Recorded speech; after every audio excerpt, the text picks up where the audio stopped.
Terra Mensa was known across Lagos as a storm in high heels.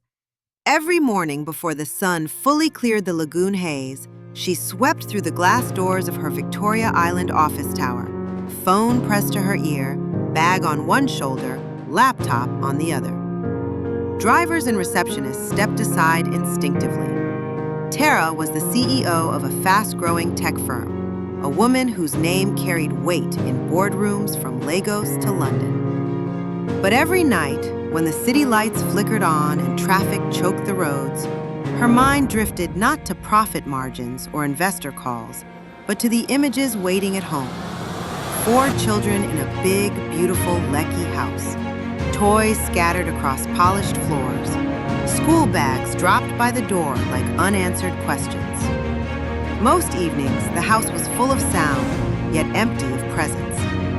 The TV hummed.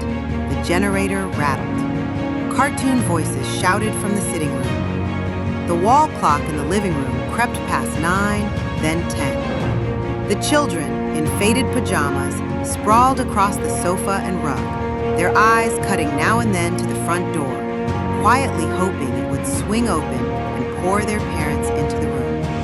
It rarely did. Terra would arrive long after bedtime.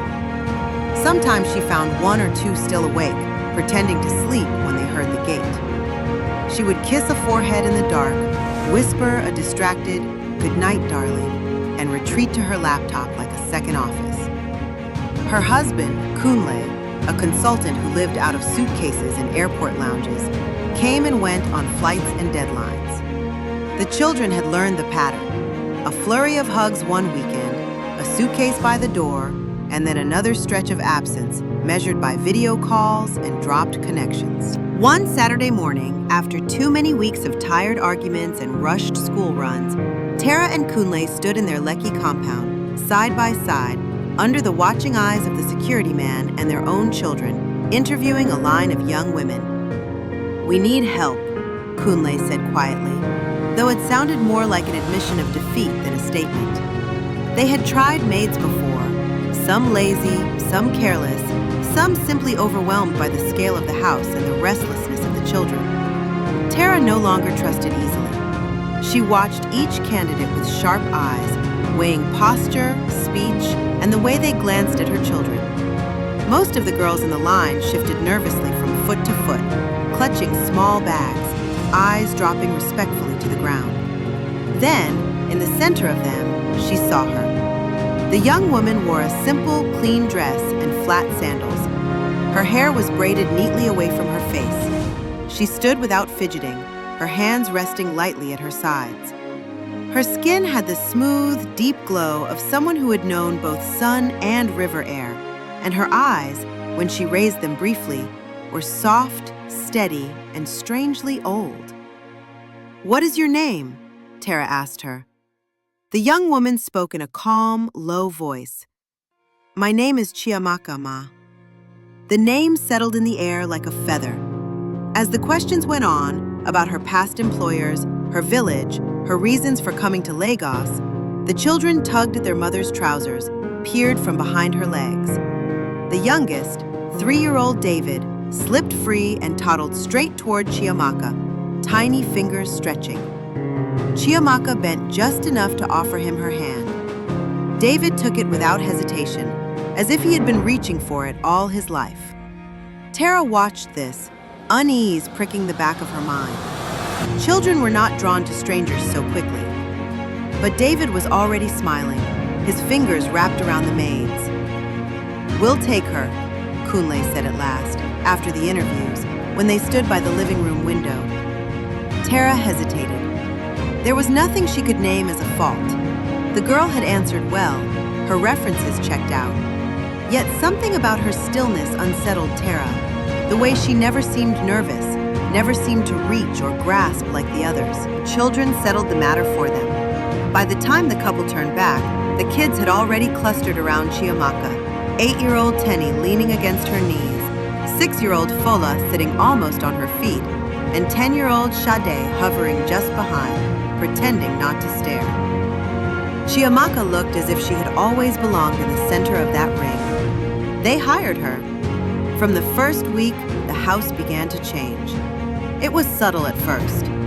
Tara would return late from work, braced for chaos, and find the living room in a gentle hush.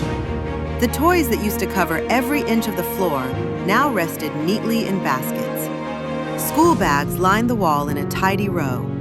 The plants she had bought for decor, once drooping and half forgotten, stood upright and glossy, leaves turned toward the window like worshippers.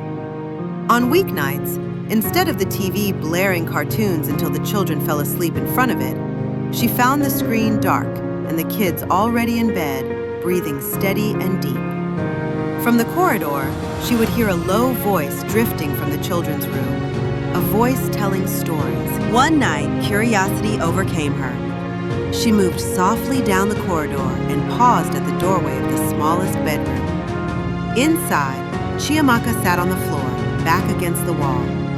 The 4 children were gathered around her in a loose circle. David sprawled on the rug with a teddy under his chin.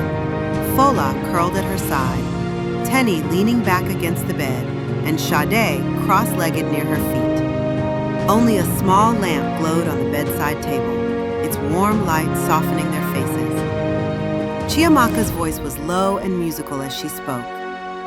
And so the wind carried the little leaf high above the forest, showing it all the places it had never seen. The rivers shone like snakes. The paths looked like threads. The children listened without moving, eyes heavy with sleep, but refusing to close until the last word. A fine shimmer hung in the air, nothing more than dust catching the lamplight, Tara told herself. The room smelled faintly of soap and something else she couldn't place, a clean, cool scent that made her think of rain long before it fell. When they noticed their mother in the doorway, David lifted his head sleepily. "Mummy, Auntie Chi tells better stories than the TV," he murmured, already drifting. Tara smiled stiffly, lips tight, and went back to her own devices. On Saturday mornings, when she would have expected noise and mess, she found a different kind of scene. Sunlight eased through the curtains into the living room. The plants by the windows looked brighter, leaves washed clean. In the center of the rug, Chiamaka sat behind Sade, carefully parting her thick hair with a comb, her fingers working in sure, gentle motions. Tenny swept, not with sullen drags of the broom, but lazy, almost playful strokes. David sat on the rug, stacking colored blocks, frowning in concentration. Fola pretended to be lost in a storybook, but his eyes kept lifting to watch Chiamaka's hands. There was no fuss, no shouting. The air itself felt different, lighter, yet more grounded, like a room just after a deep cleaning and a long prayer. The first strange thing happened on a weekday afternoon, while Tara was still at work. Tenny, home early from school, was reading in the living room when she noticed the curtain. The day was hot and still. The generator hummed softly outside. The window was closed, the air conditioner off. Yet one of the sheer curtains billowed inward, as if a strong wind had caught it, swelling and dipping in an invisible current. The others hung straight and motionless. Tenny watched, book forgotten on her knees. Beneath the moving curtain, the limp plant her mother had nearly thrown away last week stood suddenly tall, its leaves lifting and turning toward the fabric, drinking in whatever unseen breath moved there. She glanced at the glass of water on the coffee table. Its surface remained as smooth as a mirror. Papers nearby did not stir. Only that one curtain moved, and only that one plant responded. Later, when Tara tried to retell it to herself, she could not say whether she herself cried out or whether Chiamaka simply turned because she had always known she was being watched. But in that small room, their eyes met. Chiamaka did not flinch. In the hours that followed, as dawn crept into the sky and the birds began their first tentative calls, Tara learned the kind of truth that Lagos tales make room for, even if the city pretends to be too modern for such things. The girl they had hired from a distant village was not only a girl from a distant village. She had been born in a place where the harmattan wind sang differently, where the elders said that sometimes the elements chose a child the way a river chose a path. Her grandmother had told her, in hushed tones by firelight, that some people belonged as much to the wind as to the ground. They were bridges, she'd said, the ones who listened on both sides. I did not come to harm them, Chiamaka said softly, when Tara could finally steady her breath enough to speak. They stood just outside the maid's room now. The house slept on. I came because your house called for help. My house? Tara rasped.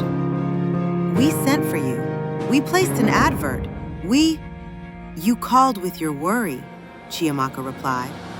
Your children were restless. The walls remembered too much shouting. The plants in your sitting room were dying with thirst in their roots. Even your dreams were heavy. She spoke as calmly as if she were listing the week's groceries, but her eyes were deep and old. The odd ripple in the air around her had faded now, but Tara sensed it there, folded close, like a shawl drawn tight. I look after houses, Chiamaka continued, especially houses with children. I bring them peace if they allow me. You're a spirit? Tara whispered, the word dry and small. I am wind that learned to walk, Chiamaka answered, a tiny smile touching the corner of her mouth. I learned to carry water in bowls, to sweep floors, to stir stew. I stand between the seen and the unseen. That is all. Tara's first instinct was to shout, to call Kunle, to send this girl, this thing, out of her house at once. She imagined her children's faces, peaceful and trusting as they leaned against this being. Her stomach clenched. And yet, she also remembered what the house had been before. The shouting, the sleepless nights, the way Sade had once whispered, "Mummy, sometimes it feels like the walls are angry." She remembered, too, the reports from school now filled with praise instead of concern, the way the children's laughter had changed from brittle to light, the plants stretching toward the light instead of slowly folding in on themselves, the way her own heart no longer pounded in her ears the moment her car turned into the estate, anticipating chaos. "You touched my children," she said harshly, voice shaking. "You did that." She gestured back toward the room, while they slept just down the hall. Chiamaka lowered her eyes. "I told them stories and sang them to sleep," she said. "The rest I did where they could not see. It is not my way to frighten children." Silence settled between them, heavy as a Lagos noon. "If you wish me to leave," Chiamaka said at last, "I will go. The wind does not force its way into a house. It comes where windows are opened." Tara pictured herself walking through her front door some weeks from now to find the TV blaring again, the children back to scattered sleep and muttered insults. She pictured herself at 40, then 50, rich in money and hollow in memory, remembering that once her home had truly been at peace. Her chest tightened. Behind one door, a child turned over in sleep, sighing softly. Beyond the sitting room window, a faint gray leak of dawn touched the sky, thinning the darkness. "Why us?" Tara asked finally, voice rough. "Why my house?" Chiamaka looked up, and in her gaze, Tara saw something that made her think of long roads and older stories than any they had told their children. "Because you were breaking," Chiamaka said, "and because your children were still soft enough to bend instead of snap." The words landed like a stone in water, rings spreading outward through Tara's mind. She thought of her late nights in the office, telling herself she was doing it for them. She thought of Kunle's careful spreadsheets and his announcements of new contracts that took him away yet again. She thought of all the ways they had tried to buy back their children's happiness, with bigger rooms, better toys, more screen time, new clothes. She thought of how thin Sade's voice had sounded the last time she'd said, "It's okay, Mummy, I understand." when Tara missed another school event. Without meaning to, Tara's raised hand softened from accusation into something close to a plea. "What do you want from us?" she asked quietly. "Nothing you cannot give," Chiamaka replied. "Time, attention, a house that does not choke its own heart." Tara laughed a short, cracked laugh. "Time," she echoed. "Do you know who I am? Do you know what I carry?" "I know what your children carry," Chiamaka said gently.